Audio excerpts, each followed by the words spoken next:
Vous avez peut-être déjà vécu des choses que vous jugez horribles dans un emploi ou un autre. Ben, j'ai des petites nouvelles pour vous autres. Il y a pas mal de chances que ce que vous voyez comme la pire affaire qui vous soit jamais arrivée, aussi inacceptable que ce soit malheureusement pas mal la norme partout. Aujourd'hui, on va parler des comportements toxiques dans les entreprises, mais surtout du fait que c'est souvent beaucoup plus répandu qu'on pense. Et croyez-le ou non, si on a décidé de faire cet épisode, c'est parce qu'on a reçu un courriel anonyme. Le mystère est intense. Cet épisode vous est présenté par GoPirate Canada, un organisme à but non lucratif d'économie sociale luttant contre la fragilité socio-économique des individus et favorisant l'apparition d'organismes progressistes. Maurice et Olivier, vos deux pirates barbus allergiques à la toxicité, n'en pouvaient plus d'entendre. Te traiter comme un moins que rien, c'est un droit acquis qui vient avec ma fonction de dirigeant. Ils s'adonnent à des mutineries partout où ils peuvent pour changer ces dynamiques de travail entre direction et employés. Voici leur histoire. Maurice, on a été victime d'un courriel anonyme. Ouais, ben, victime, on va le dire vite, là. Dans des courriels, on en reçoit pas mal, mais cela était le fun parce que justement, il était entièrement anonyme. Oui, puis pas anonyme, genre j'ai inventé une adresse tampon, là, temporaire, là, OK, c'était écrit anonymous@hotmail.com. C'est quelqu'un qui s'y connaît autour de la technologie, là, OK, qui a pu simuler une adresse. C'est vraiment intéressant. Puis cette personne-là nous racontait des histoires assez épouvantables qu'il a vécues dans un ancien emploi. Le gars nous proposait de faire un épisode avec ça. Fait qu'on va relever le défi. Oui, parce qu'en lisant son email, j'ai pas aimé ma réaction. Ah ouais? Pas que le email était pas bon, juste parce que je passais sa réaction, puis là, il nous racontait les pires choses qui étaient jamais arrivées, puis j'ai fait OK, vécu ça, vécu ça, vécu ça, vécu ça, vécu ça, vécu ça, vécu ça, vécu ça, vécu ça, vécu ça, à répétition. Et non, qu'est-ce qu'il y a de normal là-dedans? C'est pas ça le travail. Puis, c'est une mauvaise réaction, puis en même temps, ce sont des choses que les gens nous écrivent puis nous parlent assez régulièrement. Normalement, je ne devrais pas trouver normal ce que le gars écrivait. Ouais. OK? Mais on en envoie, on en entend tellement parler, puis on en a vécu tellement nous autres mêmes que les pires choses qui arrivent, c'est presque la norme. Et dans le fond, là, ce gars-là a simplement fait une compilation des choses qu'on entend tous les jours. Il les a juste toutes vécues ensemble. Ouais. Puis là, on va en parler aujourd'hui. On va lire l'email au complet. C'est certain qu'il y a beaucoup d'entre vous autres qui nous écoutez. Vous allez faire « Hey, il parle de moi ». Puis il y a beaucoup de gestionnaires qui nous écoutent un peu méfiants, qui vont faire « Hey, il parle de moi ». C'est le genre de réaction qu'on a assez régulièrement à chaque fois qu'on dit quelque chose, que ça donne à être super répandu. Ben écoutez, peut-être que ça vous concerne pour vrai. Peut-être que ça fait juste à donner que vous suivez les mêmes patterns ou vous vivez les mêmes patterns. Ben, il faut qu'on fasse quelque chose à ce propos-là. Donc aujourd'hui, on va commencer par ventiler. Mais là, avant de commencer ça, Maurice, là, il y a un autre problème qu'il faut qu'on règle. Tu connais ça, toi, YouTube? Oui, je connais YouTube et puis j'ai ma face dedans pas mal souvent ces temps-ci. Oui. C'est spécial quand tu es abonné à ta propre chaîne. Hein, ils te proposent ton contenu puis tu vois ta face à tous les jours. C'est vraiment YouTube, horrible. Maintenant, je suis capable de concevoir pourquoi est-ce que plusieurs de nos auditeurs préfèrent nous écouter juste en audio. Mais en fait, ce que tu viens de dire, Maurice, c'est faux. Parce que la grande majorité de nos auditeurs maintenant sont sur YouTube. Notre canal YouTube clenche solidement notre podcast audio. Mais pour nous, c'est pas plus difficile de faire un ou l'autre. Mais la raison pourquoi je veux parler de YouTube, on a réussi à atteindre le mi-chemin de notre objectif, Maurice. Là, on vise 1000 abonnés. Wouhou! Parce qu'à partir de 1000 abonnés, on commence à avoir des options, des outils super intéressants pour vous apporter plus de valeur à vous autres, hein, notre auditoire. Là, on a dépassé le 500. Merci à tout le monde. C'est quand même pas fini. Donc, si vous nous écoutez en ce moment, même si vous êtes en audio et que vous ne préférez pas nous voir la face, OK? On vous invite à aller sur notre chaîne YouTube et à vous abonner, simplement dans le but de nous supporter puis qu'on puisse faire un meilleur travail pour rejoindre notre audience. Puis on sait que la moitié d'entre vous autres qui nous écoutez déjà sur YouTube, vous n'êtes pas abonnés. On voit les stats, là, c'est à peu près à 50%. Là. Oui, mais en fait, si on regarde les visionnements, OK, de tous les visionnements, là, il y a juste 28% des visionnements qui viennent des gens qui sont abonnés. Hein? Fait que, il y a moyen de monter ça. Donc, s'il vous plaît, si vous nous écoutez, même si c'est juste une fois de temps en temps, allez suivre notre chaîne, puis ça va faire une grosse différence pour nous. Faites de nous autres une chaîne virale. Ça va pouvoir supporter GoPirate vraiment, vraiment beaucoup parce que, pour être bien honnête, comme on l'a déjà dit à répétition, l'organisation est présentement financée entièrement par la compagnie d'Olivier et moi-même. Ce n'est pas quelque chose qu'on peut soutenir pendant très, très longtemps. Donc, donnez-nous des opportunités pour pouvoir aller se chercher d'autres gens pour pouvoir nous aider. Pour vous donner une ordre de grandeur, là, Maurice, on le dit-tu? Comment ça coûte un an de podcast? C'est 25 000 $. Avec notre temps puis tous les investissements qu'on a faits, 25 000 par année. Je ne compte même pas les investissements, je compte juste notre temps puis pas payer cher. C'est ça. Donc, voilà, vous savez quoi faire maintenant. Maurice, on va tomber dans le vif. Tu te souviens de nos épisodes, les histoires d'horreur en entreprise?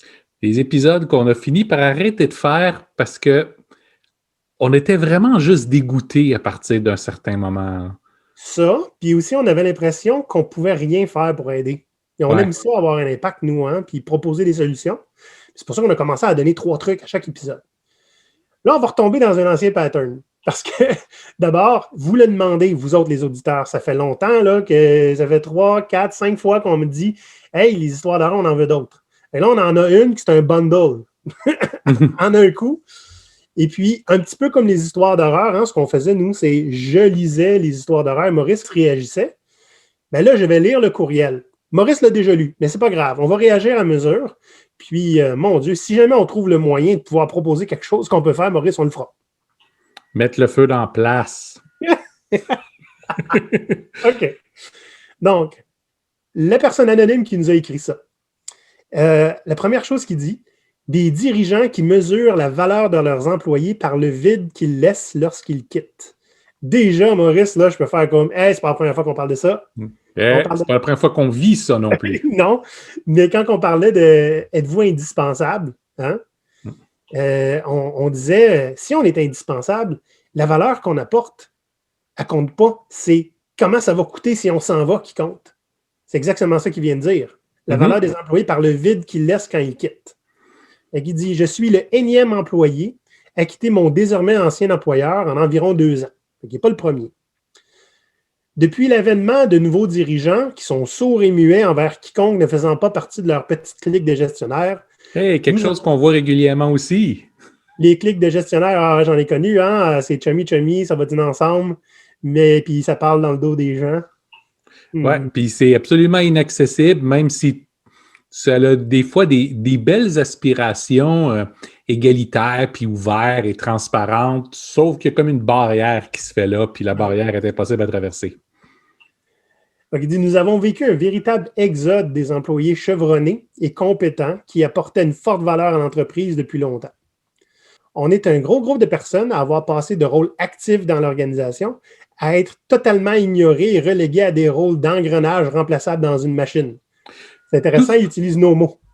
Oui, puis tout ce que je peux dire, c'est, je vais être super pas fin, là. Comptez-vous chanceux parce que ça veut dire qu'à un certain moment, quelqu'un vous a écouté. Puis maintenant, c'est plus le cas. Mais à un certain moment, quelqu'un vous a écouté. Puis bien honnête, il y a bien des gens qui peuvent même pas dire ça au travers de leur carrière. Ouais. Et ça, c'est dans les histoires qu'on entend régulièrement. Oui, définitivement.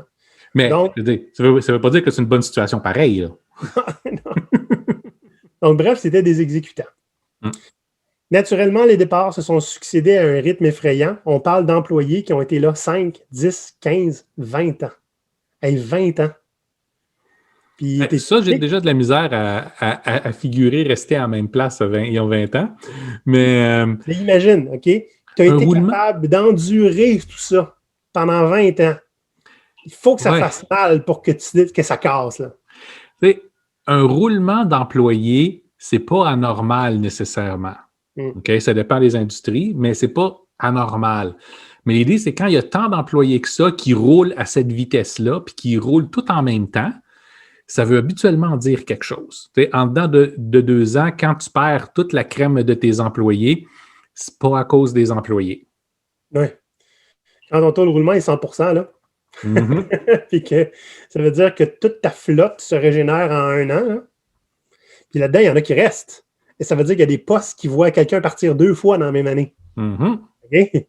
Même si c'est 50%, c'est ça qui arrive. Là. Donc là, la personne nous donne une belle liste de points, des symptômes principaux. Toi, l'employé dynamique, proactif et motivé, tu te fais reléguer à un rôle d'exécutant de second plan. Ben déjà, en partant, un employé proactif, dynamique et motivé, c'est dangereux parce qu'il va avoir des idées, puis des opinions, puis il va faire des choses, puis il ne demandera pas tout le temps la permission. Hein? Fait que tu le mets dans un endroit, sur une tablette bien gentille, où il va pouvoir être responsable de certaines choses, mais de ne pas prendre de décision lui-même, pas avoir aucun pouvoir d'action, puis d'être tranquille. Exécute qu'est-ce qu'on te dit. Oui, puis fais juste faire ça à répétition. Hein? Tout ce qui est nouveau, c'est pas intéressant. Sois un singe. Oui, c'est ça. Un singe à moitié entraîné, ça coûterait moins cher d'utiliser ça à la place. Hein?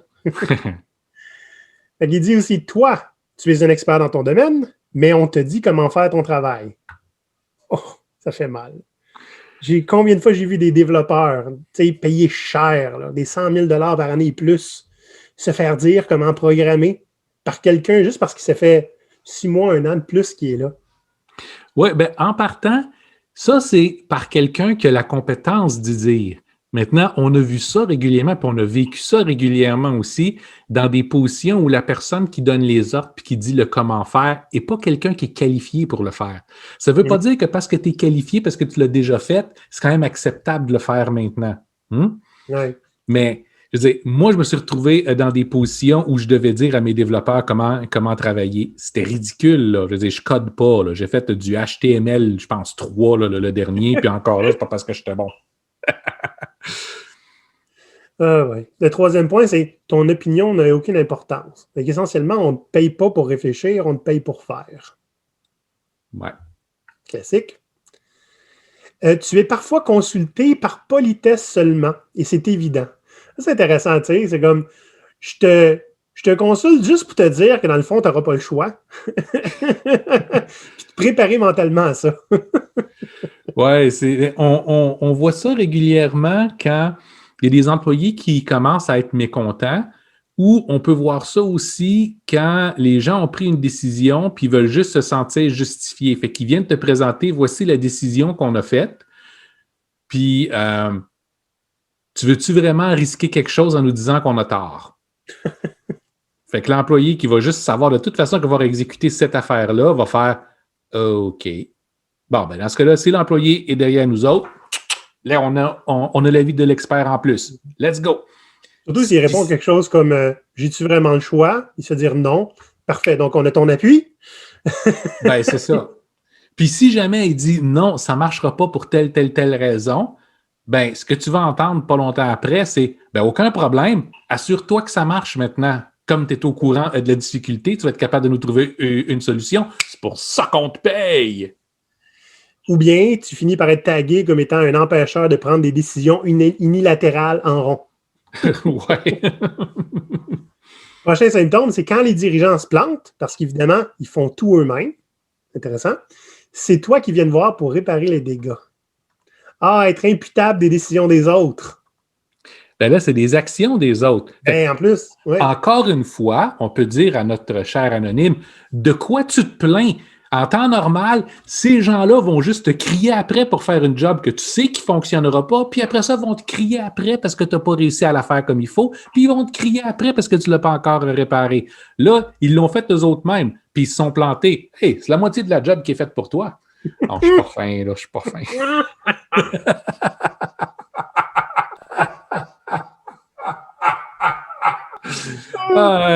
Non, sans blague, c'est pas acceptable comme situation, malgré le fait que ça veut dire que ces gestionnaires ont quand même fait quelque chose. Oui. Tu te fais imposer des standards de rigueur et de qualité par tes dirigeants, des standards qu'eux-mêmes ne respectent aucunement. C'est parce que c'est des dirigeants, c'est pas leur job de respecter ces standards-là, ils sont là pour toi. Voyons. Non, mais c'est parce qu'ils ne veulent pas se contrôler eux, ils veulent te contrôler toi. Mais ils n'ont pas besoin d'être contrôlés, ils sont payés plus cher que toi, ils savent ce qu'ils font, eux autres, c'est pas des épais. Voyons. On ne cherche pas à savoir ou à comprendre ce que tu fais. on prend pour acquis que c'est simple et que tu ne travailles pas trop fort. Et ça, c'est intéressant. J'ai vu ça souvent, un gestionnaire. Comment ça, 2 semaines de travail, puis cette affaire-là? Voyons non, ça prend 2 jours. J'ai jamais fait ça, là. Oui, puis il y a une question de théorie X et Y là-dedans. Hein? Ouais. Donc, tu assumes que les gens, à moins que tu le pousses dans le dos constamment, ils vont faire le minimum possible pour ne pas se faire mettre dehors. Ce qui n'est pas vrai, mais qui est quand même la perception que beaucoup de dirigeants ont. Fait qu'en partant, tu assumes que si tu n'es pas en train de fouetter constamment ton employé, un, ça fait de toi un très bon boss, puis deux, ça fait que ton employé t'exploite parce qu'il fait juste prendre ton argent puis il fait le minimum qu'il peut. C'est-à-dire, tant qu'on ne sortira pas de cette mentalité-là, on ne pourra jamais avoir de relation entre patron et puis employé qui soit saine. Oui, absolument. Tu manques de temps, de ressources, ça va mal et tu as besoin d'aide. Impossible d'avoir de l'aide parce que selon eux, tout va bien. Il n'y a pas de problème, tu vas t'en sortir. Et ça, là, j'ai été exposé cette semaine à une petite métaphore, une petite analogie. Là. Il appelle ça le cas de la pastèque. C'est-à-dire que de l'extérieur, tout va bien. Hein? C'est vert à l'extérieur puis rouge à l'intérieur. À l'intérieur, quand tu es dedans, ça va mal en tabarnouche. Donc, on a la perception que tout va bien, juste pour ne pas avoir à régler les problèmes. Je me suis déjà fait dire, quand je travaillais dans une grande entreprise, j'étais responsable de tout un secteur d'activité. Puis j'avais, entre autres, des rapports hebdomadaires à faire où on fonctionnait avec des lumières, hein, vert, jaune, rouge. Puis j'ai fini par me faire dire, à partir de maintenant, Maurice, tu ne peux plus mettre autre chose que des lumières vertes. Ben, c'est parce que ça ne correspond pas à la réalité. On est dans le rouge partout, il n'y a rien qui avance, on est en retard, puis on n'arrive pas à faire un pas en avant tellement il faut tout qu'on recommence tout le temps.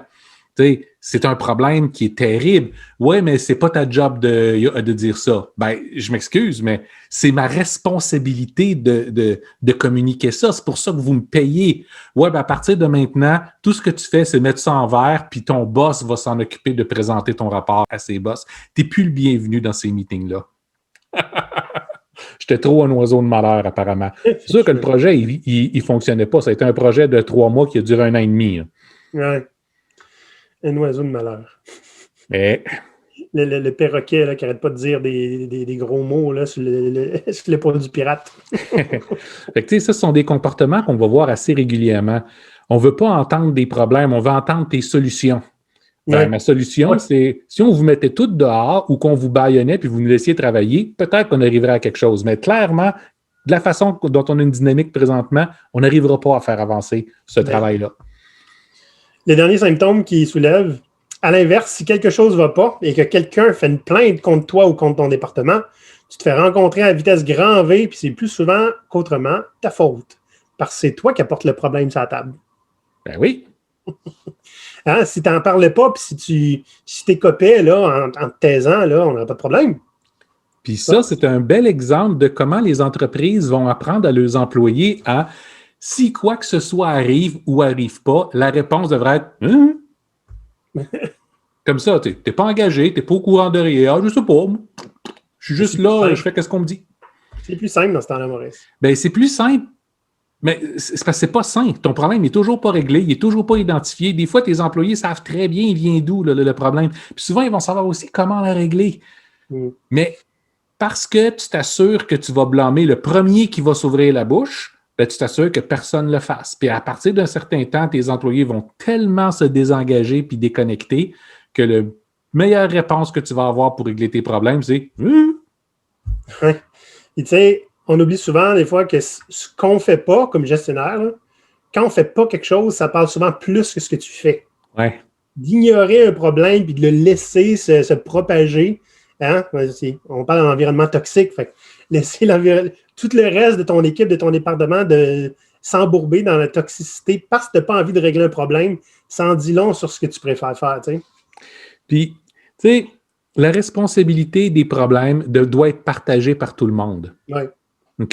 Fait que si toi, tu es le boss, qu'il faut qu'il ait reproché à quelqu'un un problème, d'abord et avant tout, considère et comprends que ce problème est de ta faute. Pourquoi est-ce que tu as laissé une situation se créer pour que ce problème-là arrive? Puis qu'est-ce que tu vas faire pour l'améliorer? Quand la réponse est, je vais trouver c'est qui le coupable puis je vais taper dessus, tu te désengages complètement. c'est plus ton problème. C'est le problème de la personne que tu as jugée étant coupable. Qu'elle ait rapport ou pas avec la situation, ça, c'est une autre discussion. Hein. C'est régulier quand je travaille avec des clients, j'ai tendance à être un petit peu baveux, à leur dire, ben, si vous voulez fonctionner par blâme comme ça, allez vous chercher un stagiaire, il ne vous coûtera rien, vous le mettez responsable de tous les problèmes, puis vous le blâmez lui. Ça, vous pouvez le mettre dehors, il n'y a aucun trouble, il n'y a aucune protection, il n'y a pas rien, puis non, il ne vous a rien coûté. Puis ça, vous en embauchez un autre, vous faites la même chose, on appelle ça un bouc émissaire. Oui, c'est aussi bien quand ça ne coûte rien. Je veux dire. Ben, je dis, quitte à ça, là, quitte à remplacer quelqu'un, on sait former une nouvelle personne, accueillir une nouvelle personne, ça coûte beaucoup. Fait que prends quelqu'un que tu ne payes pas, puis sa responsabilité est d'être blâmé pour tout ce qui ne marche pas. Ça va être aussi efficace que de trouver quelqu'un d'autre, puis tu vas moins risquer de perdre un employé talentueux. Y en a-tu beaucoup qui ont accepté ta proposition? Je me fais habituellement juste dire que je suis vraiment baveux. OK. Donc là, l'auteur du courriel anonyme nous écrit, suite à ça, qu'est-ce qui se passe quand tu t'en vas? Oh, ça, c'est quelque chose qui est le fun. On te dit qu'on va t'appeler quand on va avoir besoin d'aide suite à ton départ.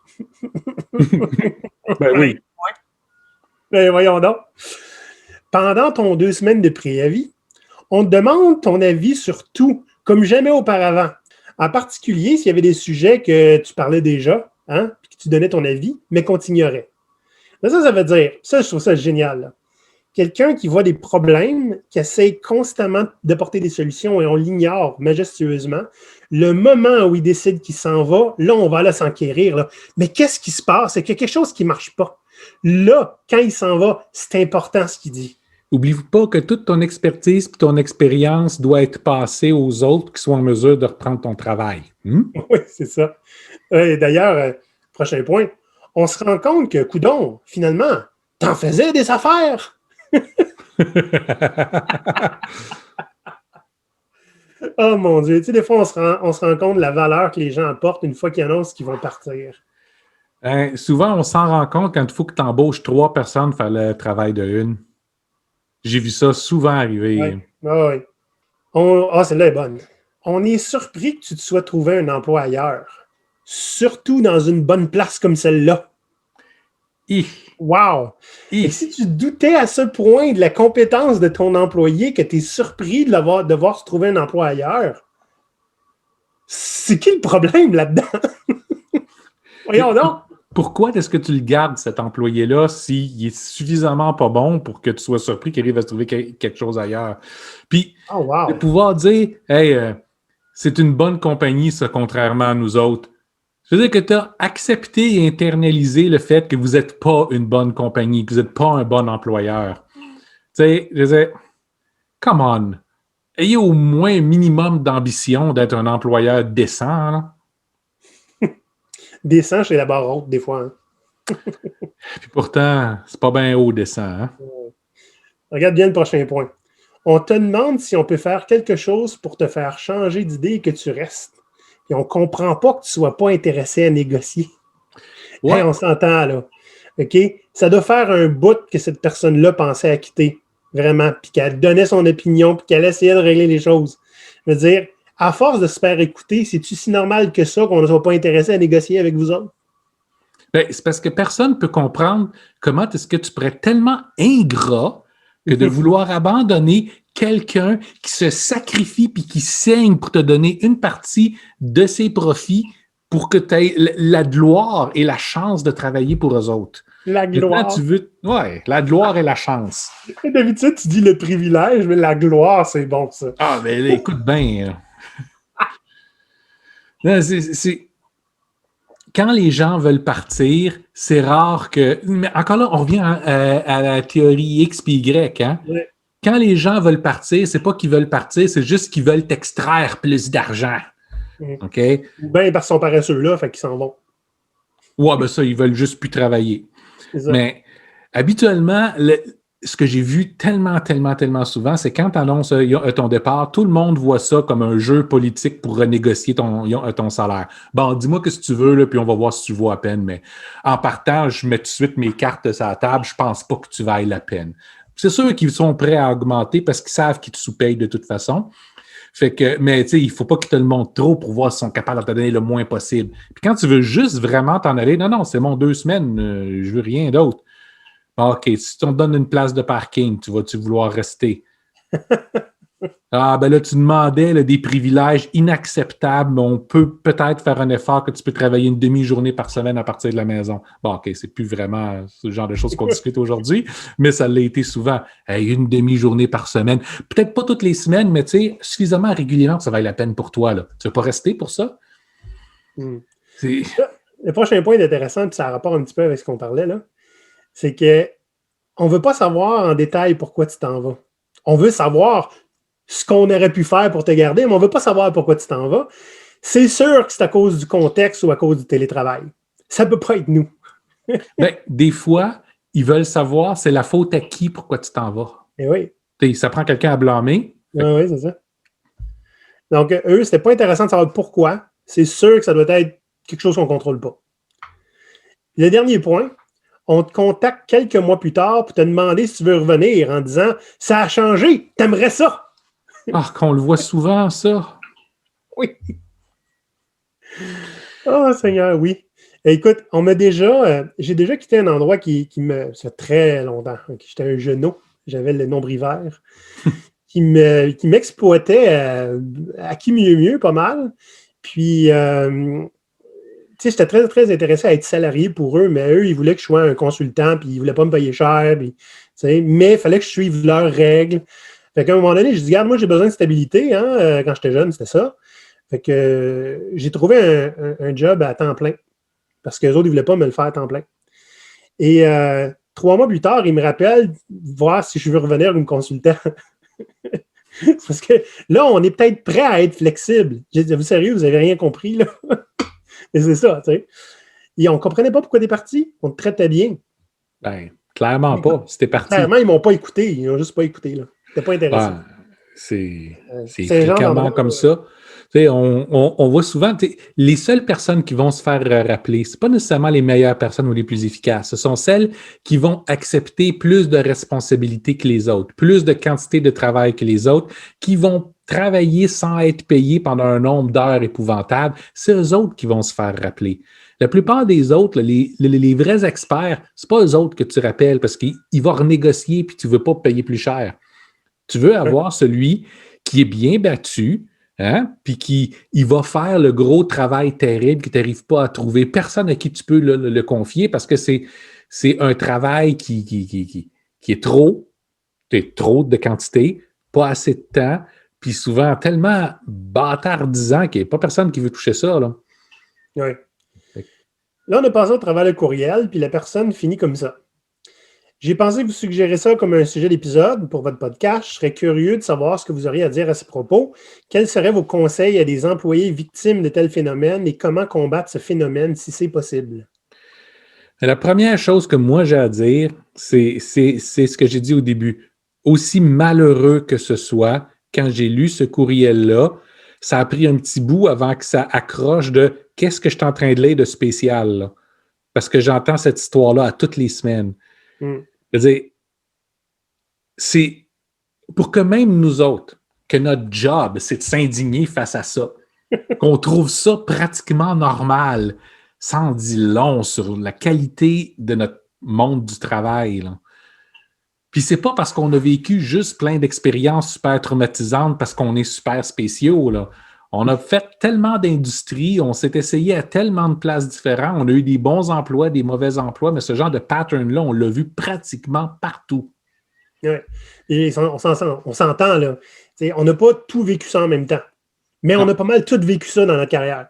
Oui. La personne qui nous a écrit est juste malchanceux, a tout vécu ça en même temps. Malchanceux ou... Même quand c'est tout en même temps ou pas loin, parce qu'il y a beaucoup de ces patterns-là qui sont connectés ensemble. Ouais. Fait que c'est pas si rare que ça non plus. Puis là, en aucun cas, je dis ça pour que les gens aillent à se dire « Ah ben, je vais accepter mon lot d'abord parce que c'est pas rare. » Non, c'est juste dire à quel point c'est inacceptable. Et il y a des employeurs qui sont pas comme ça. Ça existe. Oui. On en interview des fois. Oui. cherchez ce genre de personnes-là, cherchez ce genre d'environnement de travail-là, regardez regardez ce que les employés disent de leur employeur. Oui. Honnêtement, là, quand on passe une entrevue, là, essayez de parler avec quelqu'un sur LinkedIn qui travaille là-bas et qui est ouvert à vous parler. C'est comment vraiment? T'sais, moi, quand j'étais gestionnaire là, puis que j'embauchais, là, je leur organisais un meeting là, avec le candidat puis mon équipe. Puis je leur disais, là, je vais vous répondre honnêtement à toutes ces questions. OK? Puis je ne serai pas là pour les. Je ne vous dis pas c'est quoi répondre, je ne connais pas les questions, puis je m'en vais. Je voulais qu'il y ait un vrai son de cloche des employés pour vrai. Tu comprends-tu? Tu sais, d'un autre côté aussi, je ne sais pas comment finir ça. Mais oui, c'est vrai, tu sais. Donc, parler à quelqu'un qui le vit puis qui est là depuis 4, 5, 6 ans, ça vaut la peine. OK? C'est une bonne référence pour vous autres. Ce que le recruteur va dire, il va dire des choses qui sont vraies, des choses, c'est un peu vendeur aussi, hein? Quand c'est le temps de trouver une nouvelle job, là, il faut vous la vendre, la job. Donc, allez parler aux personnes qui le vivent. Puis, un autre élément très, très, très proche de ça, c'est attendez pas de plus avoir le choix avant de vous trouver quelque chose d'autre. Okay? Si vous n'aimez pas l'environnement dans lequel vous êtes, avant qu'il atteigne le point de non-retour où vous laissez tout tomber là, commencez à parler. Hey, quelqu'un peut-tu me parler de comment ça va bien dans l'entreprise, où est-ce qu'ils sont, de qu'est-ce qu'ils aiment? Faites ça sur LinkedIn. Vous ne cherchez pas nécessairement, vous voulez juste avoir des histoires intéressantes de gens qui sont là. Puis il y en a des entreprises, puis vous allez le voir. Les gens qui ne parlent pas de leur emploi, habituellement, ne le feront pas en mal. Mais les gens qui prennent la peine de pouvoir dire « Regarde comment est-ce que c'est cool ici, regarde ce que j'ai fait, regarde comment les gens m'ont écouté malgré le fait que je n'avais pas le bon poste, malgré le fait que je n'avais pas la bonne expérience, ils ont pris la peine de m'écouter.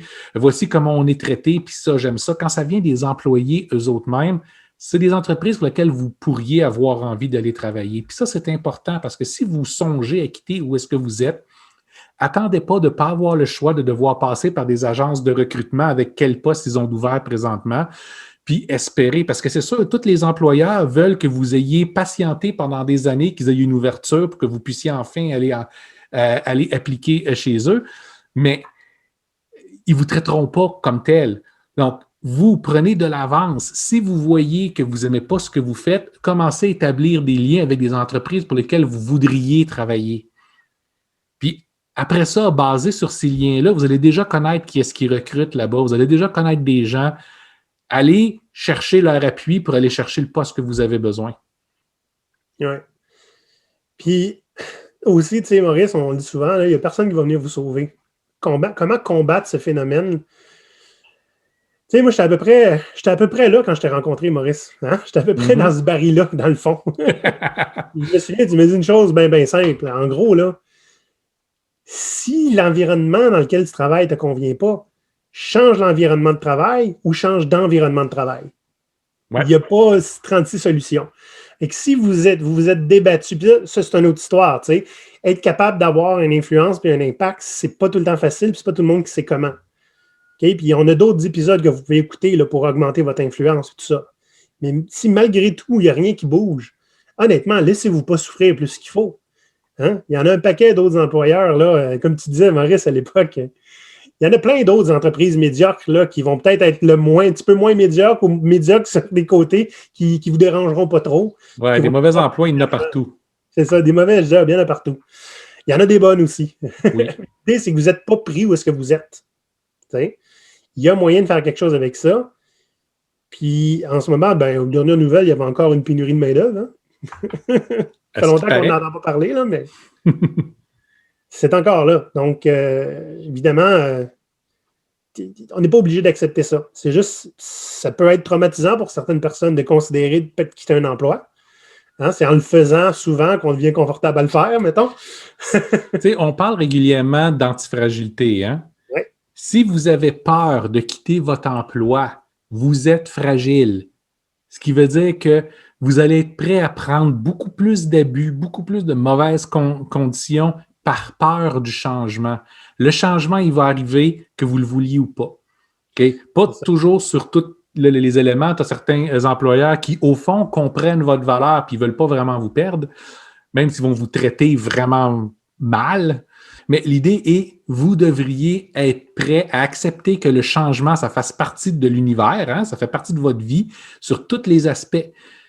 Il faut s'entraîner à être confortable avec le changement.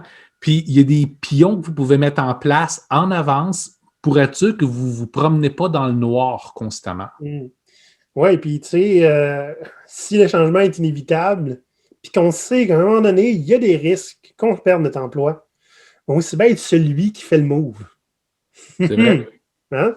C'est toi qui contrôles ton changement et ton chaos.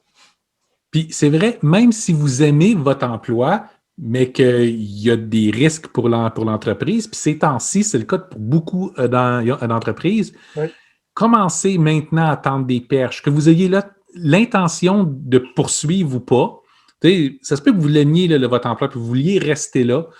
Rien ne vous empêche de tout de suite commencer à vous faire un réseau de contacts dans d'autres entreprises qui pourraient être intéressantes, puis à le maintenir par la suite. Voilà.